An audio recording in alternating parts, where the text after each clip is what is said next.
Assalamualaikum warahmatullahi wabarakatuh. Hai anak-anakku sekalian, bagaimana kabarnya? Semoga kita semua selalu dalam lindungan Allah Subhanahu wa Ta'ala. Pada video kali ini bersama saya, Ibu Rahmiah, kita akan membahas tentang sistem reproduksi pada manusia pada subbab pembelahan sel. Pada awalnya, manusia berawal dari satu sel. Satu sel tersebut mengalami pembelahan sehingga jumlah sel manusia pada saat dewasa mencapai 200 triliun. Tahukah kamu bagaimana proses pembelahan sel? Yuk kita cari tahu.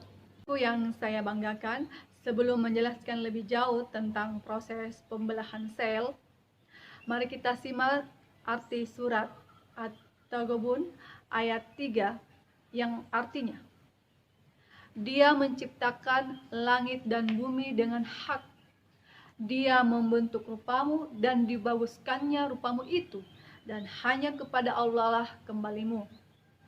Tahukah kamu, kutipan ayat di atas sejalan dengan materi kita hari ini, yakni sistem reproduksi pada manusia. Seberapa penting pembelahan sel bagi kelangsungan semua makhluk hidup? Ya, tentu saja sangat penting sekali. Nah, setidaknya ada 3 alasan sel mengalami pembelahan.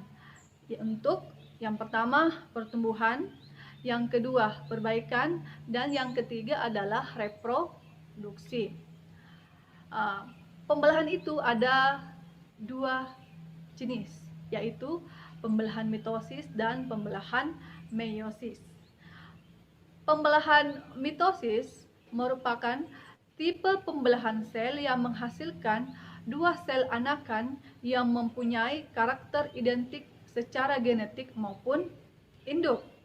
Pembelahan sel mitosis terdiri atas 4 fase pembelahan, yaitu yang pertama profase, yang kedua metafase, yang ketiga anafase, dan yang keempat adalah telofase.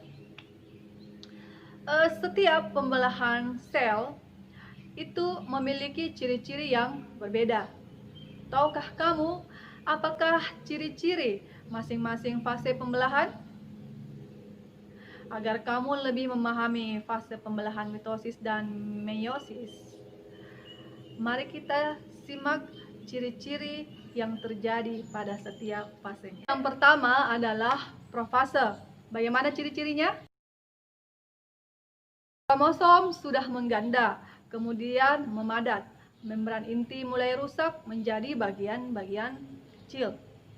Pada fase yang kedua yaitu metafase, kromosom berjajar pada bidang pembelahan. Fase yang ketiga yakni anafase, kromosom bergerak menuju kutub yang berlawanan. Pada akhir fase ini, kedua kutub memiliki kromosom yang jumlahnya sama. Fase yang terakhir adalah telofase.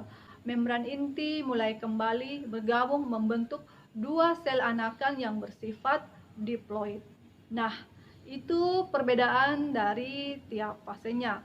Sekarang kita lanjut di pembelahan meiosis.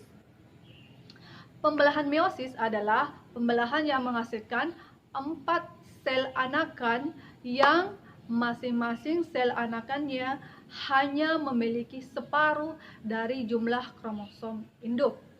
Berbeda dengan mitosis, pembelahan ini memiliki 2 tingkatan, yakni meiosis 1 dan meiosis 2. Meskipun demikian, fase-fase pembelahan dalam meiosis itu mirip dengan fase pembelahan mitosis. Nah, bagaimana anak-anakku yang luar biasa? Gampang kan?